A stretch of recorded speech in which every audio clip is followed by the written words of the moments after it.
Bovine ইফিমেরাল fever বা 3 days sickness এই রোগটি প্রথম দিনেই অধিকাংশ গরু ভালো হয়ে যায় জ্বরের ইঞ্জেকশন দেওয়ার পরে। তারপরও যদি ভালো না হয় সাধারণত 3 দিনের মধ্যেই ভালো হয়ে যায়, যার কারণেই কিন্তু 3 দিনের জ্বর নামে পরিচিত। কিন্তু ভাগ্য আর দুর্ভাগ্যের যদি লড়াই হয়ে যায়, তখন খামারির সেই গরুর সাবকিউটিনিয়াস এমফাইসিমা অথবা পালমোনারি এমফাইসিমা হয়, অর্থাৎ চামড়া এবং মাংসের মাঝখানে বাতাস জমে যাওয়া অথবা লাঞ্চের মধ্যে বাতাস জমে যাওয়া, এই দুর্ঘটনাগুলো ঘটে। অপরদিকে আপনার কিছু সমস্যা থাকে, যেমন ধরেন পা খোঁড়ানো, অর্থাৎ বোভাইন ইফিমেরাল ফিভার হইলে 3 দিনের জ্বর হইলে পায়ে খোঁড়ানো ভাব আসতে পারে, লেমনেস অর্থাৎ খুঁড়িয়ে খুঁড়িয়ে হাঁটা, অথবা গরুর আপনার হচ্ছে ফুড পয়জনিং ডেভেলপ করতে পারে, অ্যাসিডোসিস পেট ফাঁপে যাওয়া বা কনস্টিপেশন ডেভেলপ করতে পারে। কিন্তু এগুলোতে তেমন কোনো সমস্যা হয় না।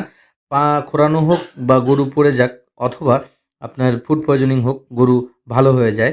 কিন্তু ঝুঁকিতে চলে যায় তখনই যখনই এই সাবকিউটেনিয়াস এমফাইসিমা অথবা পালমোনারি এমফাইসিমা হয়।